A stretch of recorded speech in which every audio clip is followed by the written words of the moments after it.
Assalamu alaikum. I'm Natasha Riaz from Zoology Department, University of Shafwal. Today my topic of discussion is primary infertility in man.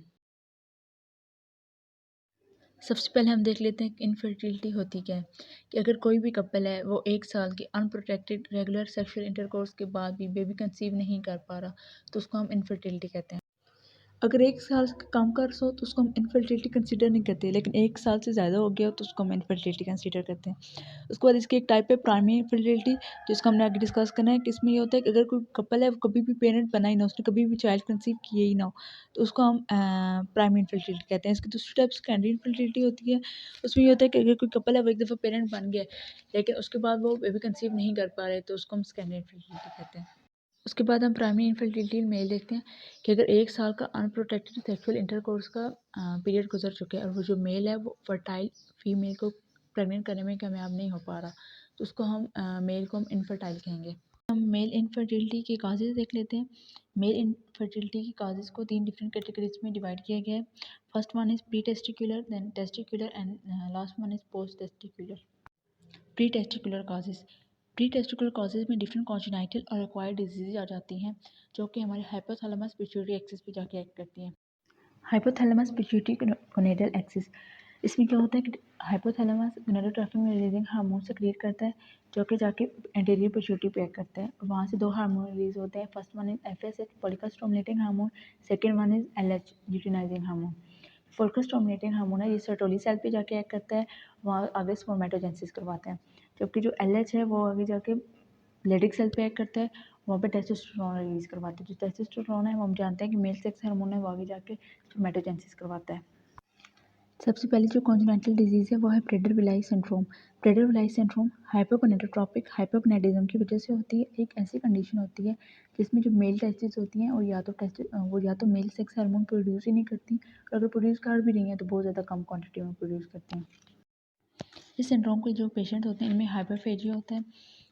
इसमें ये होता है कि बहुत ज़्यादा एक्सेसिव एपेटाइट होता है इनमें, ओवर ईटिंग होती है जिसकी वजह से डेंजरस वेट गेन भी हो सकता है। हाइपोटोनिया होता है। हाइपोटोनिक मतलब है इनके में जो मसल्स होते हैं वो बहुत ज़्यादा वीक होते हैं। हाइपरपिगमेंटेशन होती है और उसके अलावा ओबेसिटी होती है। मोटापापन बहुत ज़्यादा होता है जो कि फिर इनफर्टिलिटी का कॉज बनता है आगे जाके। उसके बाद इनमें अंडर डेवलप जेनिटल्स होते हैं, इनमें डेवलपमेंटल डिले होता है जिसकी वजह से कि हैंड्स और फीट्स भी बहुत ज़्यादा छोटे रह जाते हैं। Second one is Laurence Moon Biedl syndrome. इसमें भी जो इनफर्टिलिटी होती है वो हाइपोगोनेडोट्रोपिक हाइपोगोनेडिज्म की वजह से होती है। इसके जो पेशेंट होते हैं इनमें रेटाइनिटिस पिगमेंटोसा होता है जिसका मतलब है कि इनकी रेटिना आई का जो होता है वो अफेक्टेड होता है और उसमें विजन लॉस हो सकता है। और इसमें सेकेंड कंडीशन होती है पॉलीडेक्टिली।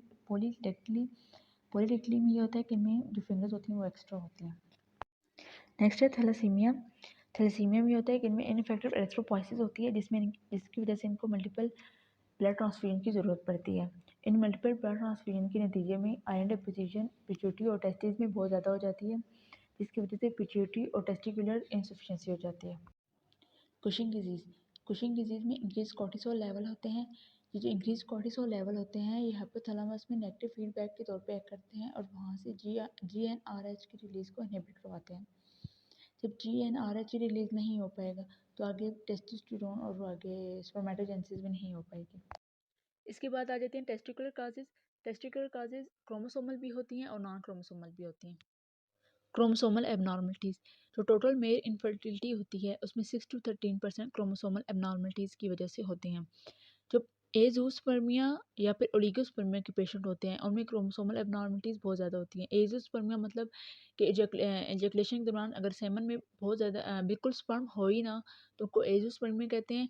या फिर बहुत ज़्यादा स्पर्म काउंट लो हो, मतलब बहुत ज़्यादा लो क्वांटिटी में स्पर्म प्रेजेंट हो एजैकुलेशन के दौरान तो उसको ओलिगोस्पर्मिया कहते हैं।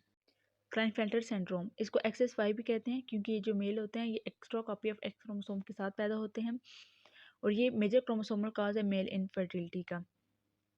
During first meiotic division non distinction के नतीजे में ये एक्स क्रोमोसोम की एक एक्स्ट्रा कॉपी आ जाती है। इसके बाद है नूनेन सिंड्रोम। इसको मेल टर्नर सिंड्रोम भी कहते हैं और इनके जो फिजिकल कैरेक्टरिस्टिक होते हैं वो टर्नर सिंड्रोम वुमेन से सिमिलर होते हैं। इनमें लेडिक सेल की फंक्शन में इम्पेयरमेंट होती है।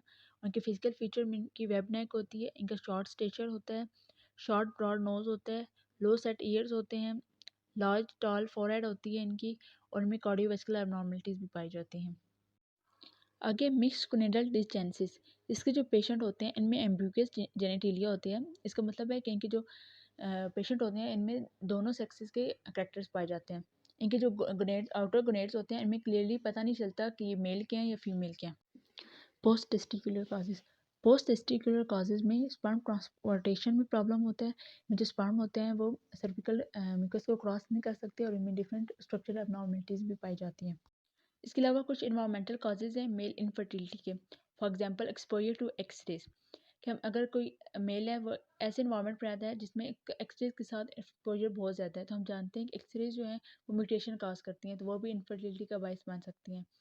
इसके अलावा कोई बहुत ज़्यादा खाने पकाने का शौकीन और हर वक्त चूल्हे के खड़े रहता है, या फिर किसी ऐसे हॉट इन्वायरमेंट में रहता है, तो इसकी वजह से भी इनफर्टिलिटी काज हो सकती है। क्योंकि हम जानते हैं जो टेस्टिस होती हैं इनका जो टेम्परेचर होता है वो एज़ कम्पेयर टू बॉडी लो होता है, तो हॉट इन्वायरमेंट के रहने की वजह से जो टेस्टिस का टेम्परेचर है वो भी अल्टर हो जाता है।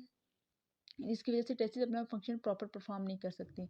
इसके अलावा स्मोकिंग और लैपटॉप गोद में रखने की वजह से, अल्कोहल की वजह से मेल इनफर्टिलिटी काज हो सकती है। Diagnosis of male infertility, male infertility को डायग्नोज करने के लिए डिफरेंट मेथड यूज़ होते हैं, जिनमें जेनिटल्स को एग्जामिन किया जाता है और डिफरेंट क्वेश्चन पूछे जाते हैं related to illness, health problem, surgeries, injuries etcetera. और इसमें डॉक्टर्स जो हैं वो सेक्सुअल हैबिट्स और सेक्सुअल डेवलपमेंट के रिलेटेड भी क्वेश्चन पूछते हैं।